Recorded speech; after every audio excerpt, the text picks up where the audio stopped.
ಮುದ್ದಾಗಿದೆಯಾ ಮಗಳೇ, ನನ್ನ ದೃಷ್ಟಿನೇ ನಿಂಗೆ ತಾಕತ್ತೆ. ಚೆನ್ನಾಗಿದ್ದೀರಾ? ನೀವ್ ಹೇಗಿದ್ದೀರಾ? ಚೆನ್ನಾಗಿದ್ದೀವಿ. ನಿಮ್ ಮಗಳು ನೀವು ಬರೋವರೆಗೂ ಮುಖನ ಬಲೂನ್ ತರ ಊದಿಸ್ಕೊಂಡಿದ್ಲು. ನೀವು ಬಂದ ತಕ್ಷಣ ಮುಖ ಹೂ ತರ ಅರಳು ಬಿಟ್ಟಿದೆ. ನಿಮ್ಮಂತ ದೊಡ್ಡ ಮನ್ಸಿರೋರ್ ಮನೆಗೆ ನನ್ನ ಮಗಳು ಸೊಸೆಯಾಗಿ ಬಂದ್ಮೇಲೆ ಅವಳ ಅದೃಷ್ಟನೇ ಬದಲಾಗೋಯ್ತು.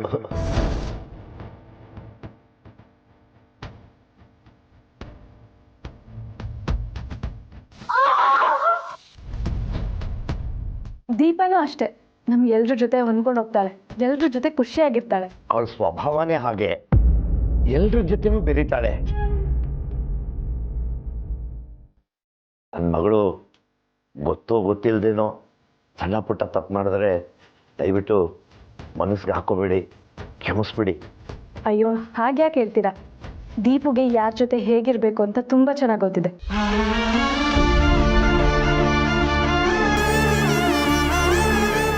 ಹಾಗೇನಾದ್ರೂ ಒಂದ್ ವೇಳೆ ತಪ್ಪು ಮಾಡಿದ್ರೆ ಅಕ್ಕನ ಸ್ಥಾನದಲ್ಲಿ ನಿಂತು ಅವಳಿಗೆ ತಿದ್ದಿ ಬುದ್ಧಿ ಹೇಳ್ತೀನಿ. ನೀವೇನ್ ತಲೆ ಕೆಡಿಸ್ಕೋಬೇಡಿ. ತುಂಬಾ ಉಪಕಾರ ಆಯ್ತು. ನೀವು ಮಾತಾಡ್ತಾ ಇರಿ, ನಾನು ಬರ್ತೀನಿ. ಒಂದ್ ನಿಮಿಷ, ಒಂದು ಫೋಟೋ ತಗೊಳ್ಳಿ. ಒಂದಲ್ಲ ಒಂದು 10 ತಗೊಳಮ್ಮ. ಸ್ಮೈಲ್ ಮಾಡು.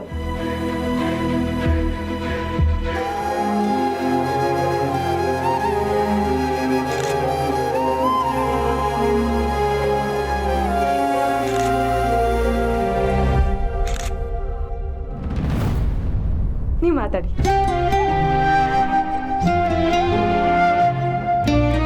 ಯಾಕೆ ಮಗಳೇ, ಸಪ್ಪಗಿದೆಯಾ? ಅದು ನೀವಿಬ್ಬರನ್ನ ನೋಡಬೇಕು ಅಂತ ತುಂಬ ಆಸೆ ಆಗೋಗಿತ್ತು. ಆ ದಿನ ಇವತ್ತು ಕೂಡ ಬಂತು.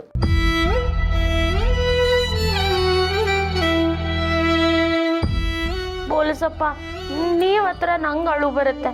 ಅಳ್ತಾ ಇಲ್ಲ ಮಗ, ಖುಷಿಗೆ ಕಣ್ಣಲ್ಲಿ ನೀರು ಬರ್ತಾ ಇದೆ. ಇವತ್ತು ನೀನು ರಾಣಿ, ಮಹಾರಾಣಿ ತರ ಕಾಣಿಸ್ತಾ ಇದೀಯಾ. ಇಷ್ಟು ದಿನ ನಿನ್ನ ನೋಡಿದವರೆಲ್ಲ ನೀನು ಚೆನ್ನಾಗಿಲ್ಲ ಚೆನ್ನಾಗಿಲ್ಲ ಅಂತ ಆಡ್ಕೋತಾ ಇದ್ರು. ಆದ್ರೆ ಇವತ್ತು ನೀನು ಎಷ್ಟು ಸುಂದರವಾಗಿ ಕಾಣಿಸ್ತಾ ಇದೆಯಾ ಗೊತ್ತಾ?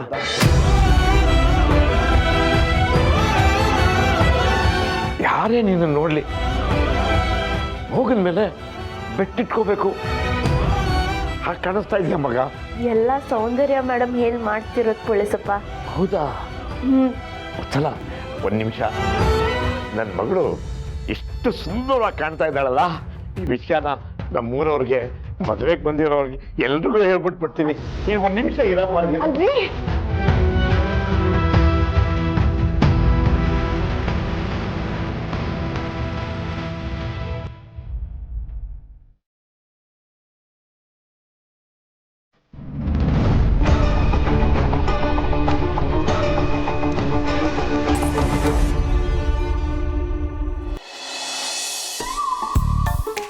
ಉಪ್ಪು ಖಾರ ಎಲ್ಲ ಕರೆಕ್ಟ್ ಆಗಿದೆ ನೋಡಿ.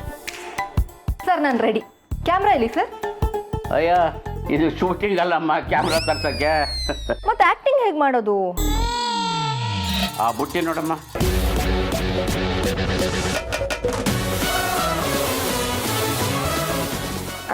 ಏನ್ ಸರ್ ತಮಾಷೆ ಮಾಡ್ತಿದ್ದೀರಾ?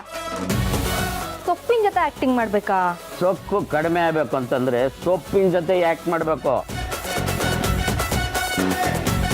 ಎಷ್ಟೋ ಜನ ಅನ್ಕೊಂಡಿರ್ತಾರೆ ನಾನು ಸೂಪರ್ ಆಗಿ ಆಕ್ಟ್ ಮಾಡ್ತೀನಿ ಅಂತ, ಆದ್ರೆ ಅವ್ರು ಏನು ಕಲ್ತಿರಲ್ಲ, ಅದನ್ನು ಒಪ್ಕೊಳ್ಳೋಕ್ಕೂ ರೆಡಿ ಇರಲ್ಲ. ಸೊಕ್ಕು ಕಡಿಮೆ ಆಗ್ಬೇಕು ಅಂತಂದ್ರೆ ಈ ರೀತಿ ಬೀದಿಲಿ ನಿಂತ್ಕೊಂಡು ಆಕ್ಟಿಂಗ್ ಮಾಡಬೇಕು. ಯಾವ ತರ ಸರ್? ನೋಡಮ್ಮ, ಸಿಂಪಲ್ ಆಗಿ ಸೀರೆ ಉಟ್ಕೊಂಡು ತಲೆ ಮೇಲೆ ಬುಟ್ಟಿ ಇಟ್ಕೊಂಡು ಬೀದಿಯಲ್ಲಿ ಸೊಪ್ಪ ಸೊಪ್ಪ ಸೊಪ್ಪ ಸೊಪ್ಪ ಅಂತ ಮಾರ್ಬೇಕು. ಏನ್ ಸರ್ ಈ ತರ ಎಲ್ಲ ಆಕ್ಟಿಂಗ್ ಮಾಡ್ಬೇಕಾ? ಮತ್ತೆ ಬೆಳಿಬೇಕು ಅಂದ್ರೆ ಇದನ್ನೆಲ್ಲ ಮಾಡ್ಬೇಕು. ಪಬ್ಲಿಕ್ ಜೊತೆ ಮಿಂಗಲ್ ಆದಾಗಲೇ ಸ್ಟಾರ್ ಆಗೋದು. ಕರೆಕ್ಟ್ ಆಗಿ ಹೇಳಿದ್ರಿ ಸರ್. ನಮ್ಗಂತೂ ರೂಪನ್ ಮೇಲೆ ಕಂಪ್ಲೀಟ್ ನಂಬಿಕೆ ಇದೆ. ಈ ರೋಲ್ನ ಅವಳು ಸೂಪರ್ ಆಗಿ ಮಾಡೇ ಮಾಡ್ತಾಳೆ. ಅದಕ್ಕೆ ಖಂಡಿತವಾಗ್ಲೂ ಸೂಪರ್ ಆಗಿ ಮಾಡೇ ಮಾಡ್ತಾಳೆ.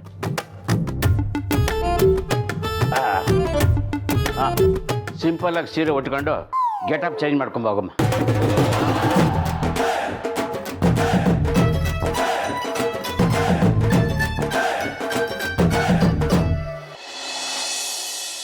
ಸೌಂದರ್ಯ, ನನ್ನ ಫ್ರೆಂಡ್ ಸರೋಜಾ ಅಂತ. Hi, hello. ಇವರು ಅವ್ರ ಹಸ್ಬೆಂಡು, ಕಳಸ ಪೊಲೀಸ್ ಸ್ಟೇಷನ್ SI ನಾಗರಾಜು ಅಂತ. ಹಾಯ್. ಹಾಂ, ನಾವು ಮೀಟ್ ಮಾಡಿದ್ದೀವಿ ಅಂತ ಕಾಣುತ್ತೆ. ಆದರೆ ಇವರು ನಮ್ಮ ಚಿಕ್ಕತ್ತೆ ಫ್ರೆಂಡ್ಸ್ ಅಂತ ನನಗೆ ಗೊತ್ತಿರಲಿಲ್ಲ. ಸೌಂದರ್ಯ, ಅವತ್ತು ನಾನು ನಿನ್ಗೆ ಹೇಳಿದ್ನಲ್ಲ, ನಮ್ಮ ಚಿರುಗೋಸ್ಕರ ಒಂದು ಹುಡುಗಿನ ನೋಡಿದ್ದೀನಿ ಅಂತ. ಇವ್ರ ಮಗಳೇ ಸಂಜನಾ ಅಂತ. ನೋಡೋಕ್ಕೆ ತುಂಬ ಚೆನ್ನಾಗಿದ್ದಾಳೆ. ಆದರೆ ಈಗೇನು ಮಾಡೋಕ್ಕಾಗತ್ತೆ ಚಿಕ್ಕತ್ತೆ? ನಮ್ಮ ಚಿರು ಮದುವೆ ಆಗೋಯ್ತಲ್ಲ, ಮದುವೆ ಆಗೋಕ್ಕೂ ಋಣಾನು ಬಂದ ಇರಬೇಕು. ಎನಿವೇಸ್, ನೀವು ಅವ್ರನ್ನ ಒಳಗೆ ಕರ್ಕೊಂಡು ಹೋಗಿ ಬನ್ನಿ.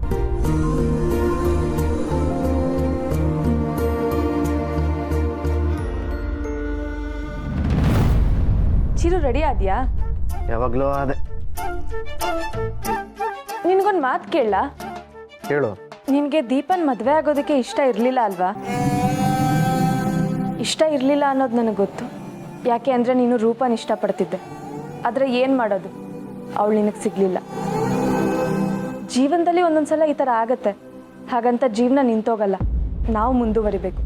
We should move on. ನಾವು ಪ್ರೀತಿಸ್ತವ್ರು ಸಿಗಲಿಲ್ಲ ಅಂದರೆ ಏನಂತೆ, ನಮ್ಮನ್ನು ಪ್ರೀತಿಸೋರು ಸಿಕ್ಕಿದ್ರೆ ವಿ ಆರ್ ಲಕ್ಕಿ. ನಿನ್ನನ್ನು ಪ್ರೀತಿಸೋಳು ದೀಪ. ಅವಳಿವತ್ತು ನಿನಗೋಸ್ಕರ ಎಷ್ಟು ಚೆನ್ನಾಗಿ ರೆಡಿಯಾಗಿದ್ದಾಳೆ ಗೊತ್ತಾ? ಅವಳು ಫೋಟೋ ತೆಗೆದಿದ್ದೀನಿ ನೋಡು. ಐ ಆಮ್ ನಾಟ್ ಇಂಟ್ರೆಸ್ಟೆಡ್ ಅಚ್ಚು. ಹೀಗಂದ್ರೆ ಹೇಗೋ ಚಿರು, ಒಂದ್ಸಲ ನೋಡು, ನಿನ್ನ ಮನಸ್ಸು ಬದಲಾದ್ರೂ ಆಗ್ಬೋದು. ಅಚ್ಚು ಪ್ಲೀಸ್, ಈ ವಿಚಾರದಲ್ಲಿ ನನ್ನ ನಿರ್ಧಾರ ಯಾವತ್ತೂ ಬದಲಾಗಲ್ಲ. ನನ್ನ ಮನಸ್ಸಲ್ಲಿ ಅವರಿಲ್ಲ ಅಂತ 1000 ಸತಿ ಹೇಳಿದ್ಮೇಲೂ ಪದೇ ಪದೇ ಅವ್ರ ವಿಷಯ ಯಾಕೆ ತೆಗಿತೀಯ? ನಿನ್ನ ದೀಪಾಗ ಎಷ್ಟೆಲ್ಲ ಬೈದ್ರು, ಎಷ್ಟೆಲ್ಲ ಬೇಜಾರಾಗೋ ಥರ ಮಾತಾಡಿದ್ರು, ಅವಳು ಅದು ಯಾವುದನ್ನು ಮನ್ಸಿಗೆ ಹಾಕೊಳ್ದೆ ನಿನಗೋಸ್ಕರ, ಈ ಮನೆಗೋಸ್ಕರ ಎಷ್ಟೆಲ್ಲ ಮಾಡ್ತಿದ್ದಾಳೆ ಚಿರು. ನೀನೊಂದ್ಸಲ ಓಪನ್ ಮೈಂಡಿಂದ ಯೋಚನೆ ಮಾಡು, ಅವಳಿಗೊಂದು ಅವಕಾಶ ಕೊಡು.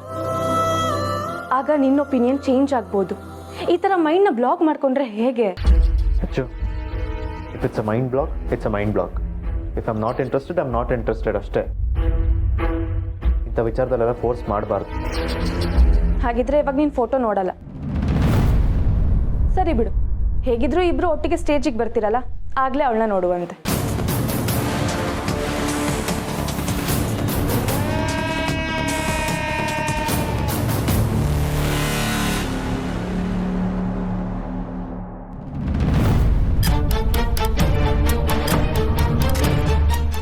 ಸರೋಜಾ, ನೀನು ಅಲ್ಲಿ ಕೂತಿರೋ, ನಾನು ಆಮೇಲೆ ಬರ್ತೀನಿ. ಸರಿ, ಬೇಗ ಬನ್ನಿ.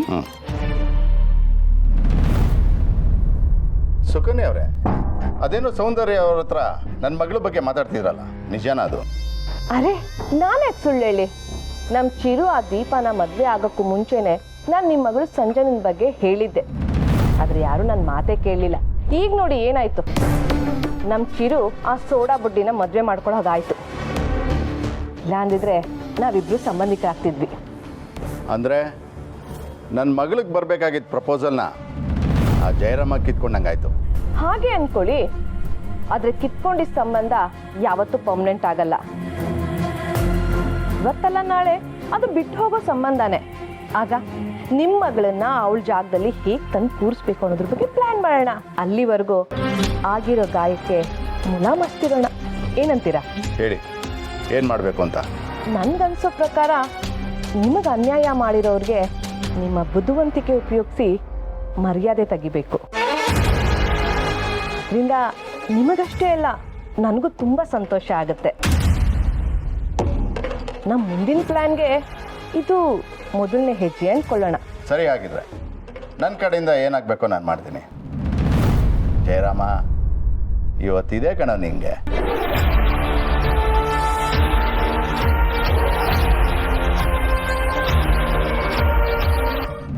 ದೀಪು, ನಾನು ಆಗ್ಲಿಂದ ನೋಡ್ತಾ ಇದ್ದೀನಿ, ನಿನ್ನ ಮನಸ್ಸಲ್ಲಿ ಏನೋ ಆತಂಕ ಕಾಡ್ತಾ ಇದೆ ಅನ್ಸುತ್ತೆ. ಏನಾದರೂ ಸಮಸ್ಯೆ ನನ್ನಮ್ಮ? ಹಾಗೆಲ್ಲ ಏನೂ ಇಲ್ಲ ಅಮ್ಮ, ನಾ ಚೆನ್ನಾಗೇ ಇದ್ದೀನಿ. ಆದರೆ ಒಂದು ಸ್ವಲ್ಪ ಗೊಂದಲ. ಅದೇನು ಅಂತ ಹೇಳು ಮಗಳೇ, ನಾನು ನಿಮ್ಮಪ್ಪ ಅದಕ್ಕೊಂದು ಪರಿಹಾರ ಹುಡುಕ್ತೀವಿ. ಅಮ್ಮ, ನೀನು ಒಂದು ಮನೆಗೆ ಸೊಸೆಯಾಗಿ ಬಂದವಳು. ಈಗ ನಿನ್ನ ಅನುಭವ ಸಲಹೆ ನಂಗೆ ತುಂಬಾ ಮುಖ್ಯ. ತುಂಬಿದ ಮನೆಯಲ್ಲಿ ಒಂದು ಹೆಣ್ಣಿಗೆ ಯಾರ ಖುಷಿ ತುಂಬ ಮುಖ್ಯ? ಸೊಸೆ ಆದವಳು ಮನೆಯಲ್ಲಿ ಎಲ್ಲರೂ ಪ್ರೀತಿಯಿಂದನೇ ನೋಡಬೇಕು. ಆದರೆ ಎಲ್ಲರಿಗಿಂತ ಮುಖ್ಯವಾಗಿ ನಿನ್ನ ಗಂಡನ ಖುಷಿನೇ ನಿನಗೆ ಮುಖ್ಯ. ಯಾಕೆ ಅಂದರೆ ಹೆಂಡತಿ ಆದಮೇಲೆ ಅವಳ ಜೀವನ ಶುರುವಾಗೋದು ಗಂಡನಿಂದಲೇ, ಜೀವನ ಮುಗಿಯೋದು ಗಂಡನ ಜೊತೆನೆ. ನಾಳೆ ನಿನಗೆ ಮಕ್ಕಳಾದರೂ ಅವ್ರು ನಿನ್ನ ಜೊತೆ ಜೀವನ ಪೂರ್ತಿ ಇರೋದಿಲ್ಲ. ಅವ್ರ ಜೀವನ ನೋಡ್ಕೊಂಡು ಹೊರಟೋಗ್ತಾರೆ. ಆದರೆ ಕೊನೆವರೆಗೂ ಇರೋದು ಗಂಡನೇ. ಅದಕ್ಕೆ ಗಂಡನ ಖುಷಿನೇ ನಿನಗೆ ತುಂಬ ಮುಖ್ಯ. ನೋಡು ಮಗಳೇ, ಗಂಡನಿಗೋಸ್ಕರ ಯಾರನ್ನ ಬೇಕಾದ್ರೂ ನಿಷ್ಠುರ ಮಾಡ್ಕೋ, ಆದರೆ ನಿನ್ನ ಗಂಡನ ಮಾತ್ರ ಬಿಟ್ಕೊಡ್ಬೇಡ ಮಗಳೇ.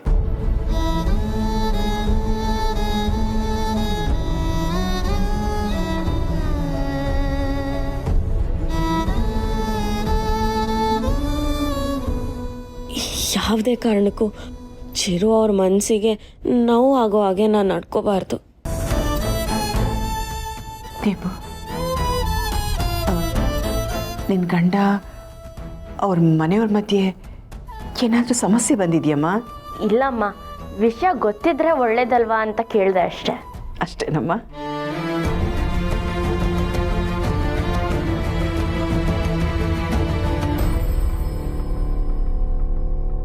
ಏನು ಎಷ್ಟು ಚೆನ್ನಾಗಿ ಅಲಂಕಾರ ಮಾಡಿದಾರಲ್ವಾ? ನಮ್ಮ ಊರ ಕಡೆ ಹಿಂಗೆ ಮಾಡೋಕ್ಕೆ ಆಗಲ್ಲ. ಸೋಮಣ್ಣ, ನೀನೇನು ಈ ಅಲಂಕಾರ ನೋಡ್ತಾ ಇದೀಯಾ? ಒಳಗಡೆ ನನ್ನ ಮಗಳು ದೀಪುಗೆ ಒಂದು ಅಲಂಕಾರ ಮಾಡಿದ್ದಾರೆ. ಮಹಾಲಕ್ಷ್ಮಿ ತರ ಕಾಣಿಸ್ತಾಳೆ ಕಡೆಯಾ. ಮತ್ತೆ ಕರ್ಸ್ಬಿಡೋದು ರಮಣ, ನೋಡೋಣ. ಬರ್ತಾಳೆ ನೋಡು ಮಹಾರಾಣಿ, ಹಂಗೆ ನಡ್ಕೊಂಡು ಬಂದ್ಬಿಡ್ತಾಳೆ ಈಗ. ಹೆಂಗೋ ನಿನ್ನ ಮಗಳು ರಿಸೆಪ್ಷನ್ ದಿವಸನಾದರೂ ನಿನ್ನ ಮಗನ ಜೊತೆ ಖುಷಿಯಾಗಿದ್ದೆಲ್ಲ ಅಷ್ಟೇ ಸಾಕು. ಸುಮ್ಮನಿದ್ ಬಿಡು ಸೋಮಣ್ಣ, ತುಂಬಾ ಸಂತೋಷವಾಗಿದ್ದೀನಿ. ಆ ಕಳ್ಳನ ಮಗನ ಹೆಸರು ಯಾಕೆ ಹೀಗೆ ಹೇಳ್ತೀಯಾ? ಅವ್ನ ಎಲ್ಲಿ ಕಂಡ್ರೆ ನಂಗೆ ಆಗಲ್ಲ. ಮತ್ತೆ ಅವನ ಹೆಗಲ ಮೇಲೆ ಕೈ ಹಾಕೊಂಡು ನಿಂತಿದ್ಯಾ?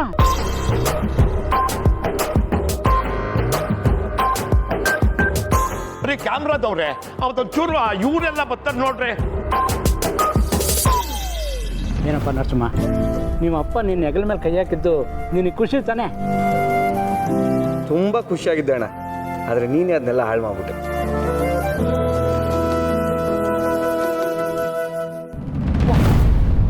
ಸರ್, ಏನ್ ಜಯರಾಮ, ಇಲ್ಲೂ ನಿನ್ನ ಕರ್ತವ್ಯ ನಿಷ್ಠೆ ತೋರಿಸ್ತಿದ್ಯಲ್ಲಪ್ಪ?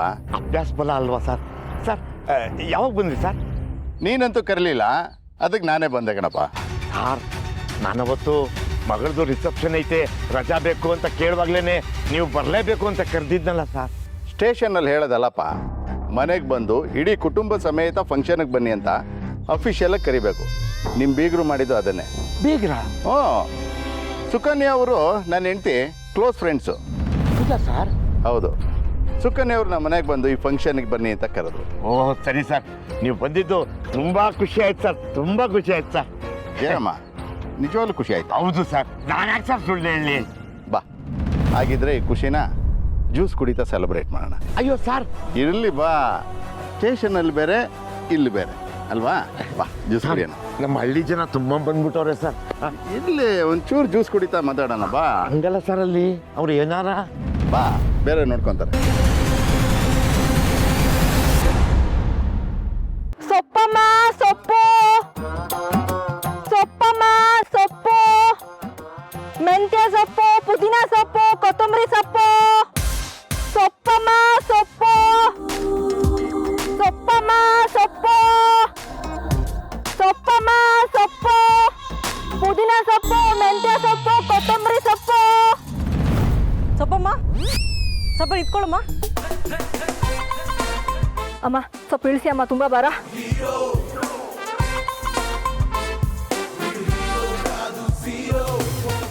ಹೆಂಗಮ್ಮ ಸೊಪ್ಪು ಕಟ್ಟು?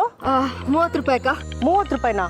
ಬೇಡ ಬೇಡಮ್ಮ. ಅಯ್ಯೋ ಅಕ್ಕ, ಆಯ್ತಕ್ಕ, ಕಡಿಮೆಗೆ ಮಾಡ್ಕೊಡ್ತೀನಿ, ಬೇಡ ಅನ್ಬೇಡಿ. ಅರವೆ ಸೊಪ್ಪಿದ್ಯಾ? ಅರವೆ ಸೊಪ್ಪ? ಹಾಂ.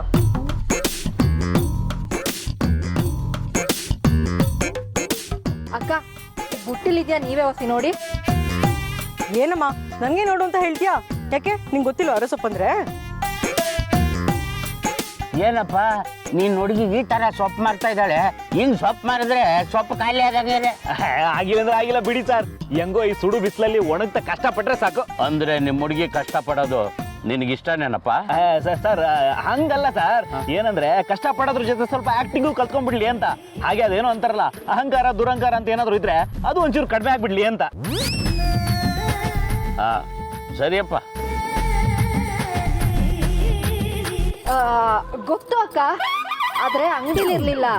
ಅಂಗಡಿಲಿ ಎಲ್ಲಿಂದ ತರ್ತೀಯಮ್ಮ ಸೊಪ್ಪು ನೀನು?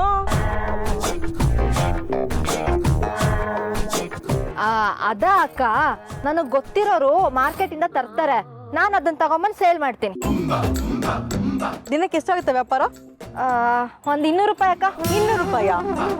ನೋಡಕ್ಕೆ ತೆಳ್ಳಗೆ ಬೆಳ್ಳಗೆ ಚೆನ್ನಾಗಿ ಇದೆಯಾ, ಆದ್ರೆ ಒಳ್ಳೆ ಕೆಲ್ಸಕ್ಕೆ ಸೇರ್ಕೋಬಾರ್ದಾ? ಅದ್ಬಿಟ್ಟು ಈ ಬಿಸಿಲಲ್ಲಿ ಬೀದಿ ಬೀದಿ ಸೊಪ್ಪು ಮಾರ್ತಾ ಇದೆಯಾ, ಯಾಕೆ? ಅಯ್ಯೋ ಅದೆಲ್ಲ ನಿಮಗೆ ಯಾಕಕ್ಕ, ಇವಾಗೇನು ಸೊಪ್ಪು ತಗಂತೀರಾ ಇಲ್ವಾ? ಅಯ್ಯೋ ಸರಿ ಸರಿ ತಗೊಳ್ತೀನಿ. ನನ್ಗೆ ಕೊತ್ತಂಬರಿ, ಕರ್ಬೇವು, ಪುದೀನ ಎಲ್ಲ 3 ಕಟ್ ಕೊಡು. ಒಂದ್ ಕಟ್ಟಿಗೆ 20 ರೂಪಾಯಿ ಹಾಕೊಡ್ತೀನಿ ಅಕ್ಕ. 20 ರೂಪಾಯಿ ಕಟ್ಟು ಇಷ್ಟು ಸಣ್ಣ ಇದೆ, ಇದನ್ನ ಯಾರು ತಗೋತಾರೆ? ಸರಿ 10 ರೂಪಾಯಿ ಕೊಡಿ ಸಾಕು. ಇಬ್ರು ಸೇರ್ ತಗೊಳ್ತೀವಿ, ಇನ್ನೊಂದ್ ಸ್ವಲ್ಪ ಕಡಿಮೆ ಮಾಡು. ಸರಿ 5 ರೂಪಾಯಿ ಕೊಡಿ, ಅದಕ್ಕಿಂತ ಕಡಿಮೆ ಆಗಲ್ಲ ಅಕ್ಕ.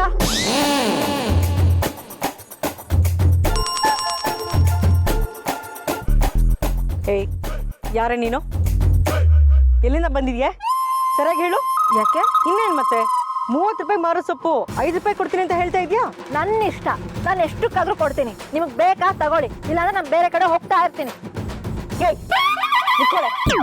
ನೀನ್ ನೋಡಿದ್ರೆ ನಂಗೆ ಅನುಮಾನ ಬರ್ತಾ ಇದೆ. ಯಾವ್ದೋ ದೊಡ್ಡ ಕಳ್ಳಿ ಅನ್ಸುತ್ತೆ ಕಡೆ ನೀನು. ಏನೋ ಕಳ್ಳಿನ ಮಾತು ಕರೆಕ್ಟ್ ಆಗಿರ್ಲಿ, ಇಲ್ಲಾಂದ್ರೆ ಸರಿ ಇರಲ್ಲ. ಏಯ್ ಸಾಕು ಸುಮ್ಮನಿರೆ. ನಿನ್ನಂತ ನನಗೆ ಎಷ್ಟು ಜನ ನೋಡಿಲ್ಲ. ಹಾ, ಸೊಪ್ಪು ಅಂತ ಮಾರ್ಕೊಂಡು ಬರೋದು, ಮನೆ ಎಲ್ಲ ನೋಡ್ಕೊಳ್ಳೋದು, ಯಾರಿಲ್ದಿದ್ದಾಗ ಎಲ್ಲರನ್ನ ಕರ್ಕೊಂಡ್ಬಂದು ಕಳ್ತನ ಮಾಡೋದು, ಇದು ತಾನೇ ನಿಮ್ ಕಸ್ಬು. ಕಳ್ಳಿ ಗಿಳ್ಳಿ ಅಂತ ಹೇಳ್ಬೇಡಿ. ಪುಷ್ಪಕ ಮಾತಿಗೆಲ್ಲ ಬಗ್ಗಲ್ಲ, 4 ಬಿಗಿ ಬಿಡಿ ನನ್ನ, ಬಿಡಿ ನನ್ನ.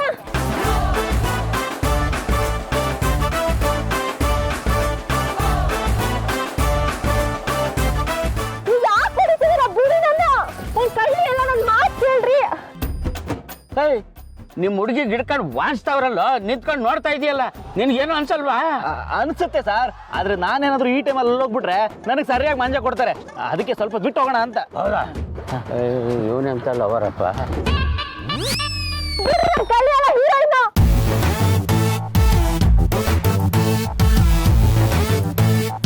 ಏನು ಹೀರೋಯಿನ್?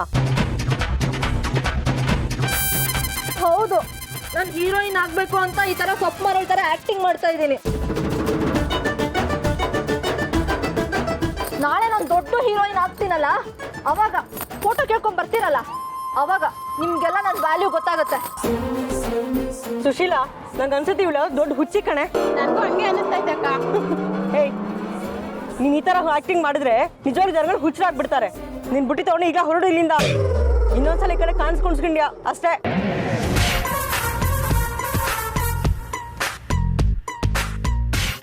ನನ್ನ ಕೈಲಿ ಇದೆಲ್ಲ ಆಗಲ್ಲಪ್ಪ. ಬರಯ್ಯ. ಹೌದು ಸರ್, ಬರ್ರಿ.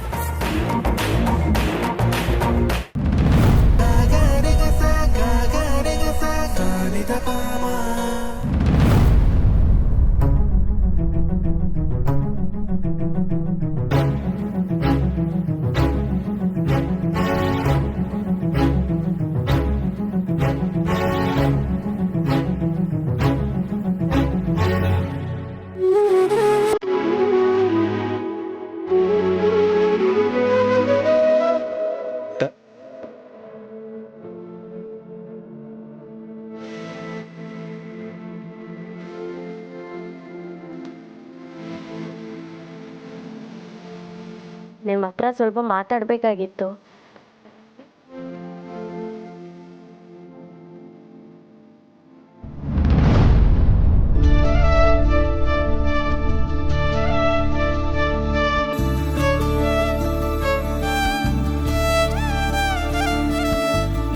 ನಾನು ಹಾಕೊಂಡೆ ಸೀರೆ ಹೆಂಗಿದೆ?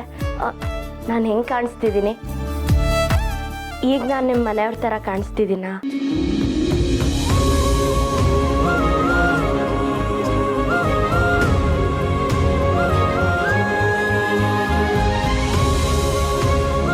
ಚೆನ್ನಾಗಿರೋ ಬಟ್ಟೆ ಹಾಕೊಳ್ಳೋದ್ರಿಂದ ನಮ್ಮ ಮನೇಲಿ ಒಬ್ರು ಆಗಕ್ಕಾಗಲ್ಲ ಅನ್ನೋದು ನಿಮ್ಗೆ ಅರ್ಥ ಆದರೆ ಒಳ್ಳೇದು. ಅದಕ್ಕೆ ಬೇರೆದೇ ಆದ ಗುಣಗಳಿರಬೇಕು. ಸರಿಯಾದ ಸಮಯಕ್ಕೆ ಸರಿಯಾದ ನಿರ್ಧಾರ ತಗೊಳ್ಳೋ ಯೋಗ್ಯತೆ ಇರಬೇಕು. ಈ ಇಡೀ ಮನೇನ ಸಂಭಾಳಿಸ್ಕೊಂಡು ಹೋಗೋ ಎಕ್ಸ್ಟ್ರಾ ಕ್ವಾಲಿಟೀಸ್ ಇರಬೇಕು. ಒಳ್ಳೆ ಸೀರೆ ಹಾಕ್ಕೊಂಡು ಗ್ರ್ಯಾಂಡಾಗಿ ರೆಡಿ ಆಗಿಬಿಟ್ರೆ ನನ್ನ ಮನ್ಸು ಗೆಲ್ಲಕ್ಕಾಗಲ್ಲ ಅನ್ನೋದನ್ನ ಮೊದಲು ಅರ್ಥ ಮಾಡ್ಕೊಳ್ಳಿ. ಈ ಥರ ನನ್ನ ಇಂಪ್ರೆಸ್ ಮಾಡೋದಕ್ಕೆ ಟೈಮ್ ವೇಸ್ಟ್ ಮಾಡೋದ್ರ ಬದಲು ಅದಕ್ಕೆ ಕೊಟ್ಟಿರೋ ಜವಾಬ್ದಾರಿಗಳನ್ನ ಅಚ್ಚುಕಟ್ಟಾಗಿ ನಿಭಾಯಿಸಿ. ನನಗಾಗಲಿ ಮನೆಯವ್ರಿಗಾಗಲಿ ನಿಮ್ಮಿಂದ ಏನು ತೊಂದರೆ ಆಗದಿರೋ ಥರ ನಡ್ಕೊಳ್ಳಿ. ನಿಮ್ಮ ಜೊತೆ ನಾನು ಎಷ್ಟು ದಿನ ಇರ್ತೀನೋ ಅಷ್ಟು ದಿನ ನಿಮಗೆ ಬೇಜಾರಾಗದಿರೋ ಥರ ನಡ್ಕೋತೀನಿ. ನಿಮ್ಗೇನು ಇಷ್ಟ ಇಲ್ವೋ ಅದನ್ನು ನಾನು ಮಾಡಲ್ಲ.